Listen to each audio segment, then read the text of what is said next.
In my last video, I shared with you that I was starting my journey to financial freedom and paying off my mortgage in just 5 short years. And in this video, I want to share with you exactly what my numbers are. So, how much mortgage are we talking about? How much have I decided to take on, and where am I in the process of getting that number down to a zero? Before we get into the numbers, I want to encourage you to check out my very first video, which talks about why I'm doing this and how I got the idea. Now let's get into it. So I purchased my home in May of 2018. That right there that you see is a picture of me on my closing day. This was me out in public looking exactly like what I was going through. This was a time in my life that I will never, ever forget. I was in the process of buying my home, and you know how tedious that process can be. But I was also in the process of graduating from college as a full-time student.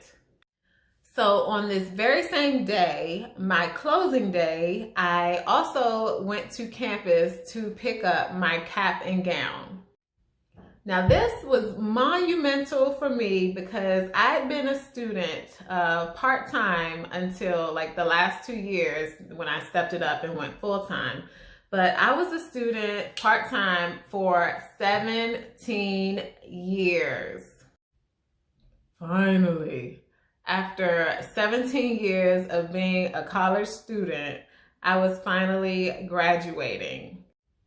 My graduation was either that same week or the very next week. I was also working full-time and had just gotten my real estate license the month prior, and my oldest daughter was graduating from high school the very next month. And for icing on the cake, I was going through a breakup. Again, that was a time period in my life that will not easily be forgotten. But I made it through, and you can too, no matter what life throws at you. Look at me. I've recovered somewhat. Anyway, back to why you're here. I brought my home in May of 2018, and I brought it for $307,000, 150, no, 307, 150, no, $307,150. I think that's right. This is really embarrassing. Okay, I brought it for $307,150. $307,150. But I didn't decide to pay off my mortgage until July of 2019, so over a year later. And during that first year, I was making the mandated monthly payments to my lien holder. Nothing more, nothing less. So after deciding that I'm going to pay my mortgage off early, I was itching to make an extra principal payment. In the month of July in 2019, I made my first extra principal payment of $100. And oh my gosh, it felt so good. I was so proud of myself. It wasn't much, but it was something. It was the first step to reaching my goals. The next payment I made was in the same month. It was when I got paid at the end of the month, so it was still in July, and I upped the amount to $500. Again, it felt really good, a good, nice, solid step 2. Now you know, in order to pay off $307,150 in 5 years, I'm not going to be able to do that making $100 and $500 payments here and there. I've got to be strategic, and I've got to be consistent, and I got to get some more money.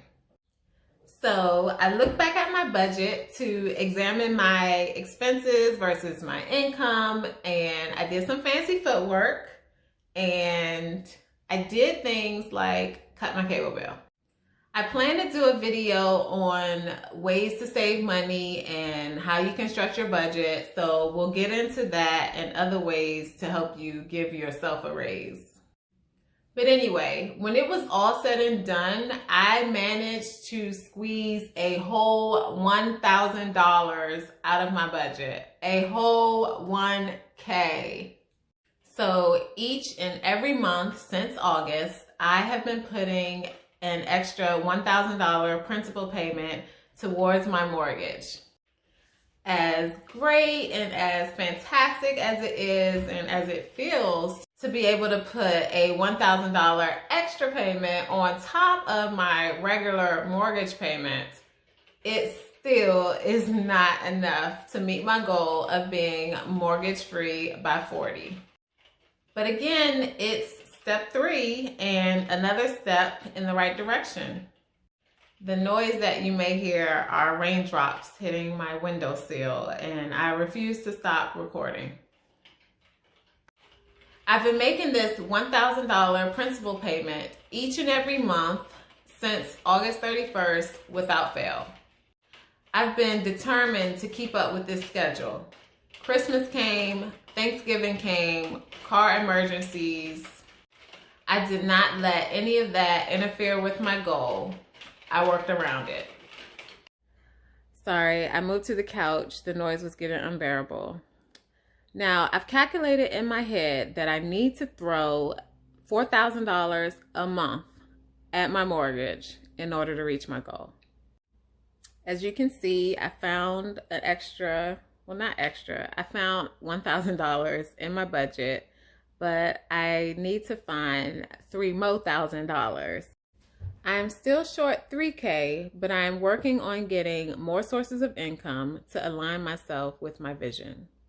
I will continue to share and update you with my progress, and it is my hope that some of you may join along, or maybe you've already done this. If so, please share your experience with us in the comments below.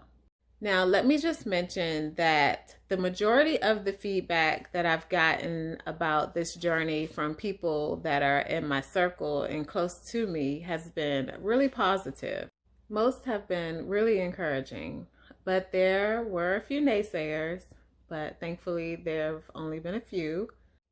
Someone even said to me, "What if you die before you pay it off?"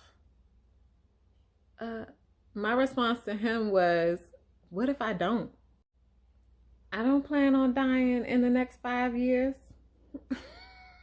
I mean, who says that? Now, don't get me wrong. I thought that myself. I did. Because there's always a chance you won't be here tomorrow. But the probability that you will be is pretty high. And do you really want to be in the same position 5, 10, 15, 20 years from now? I don't.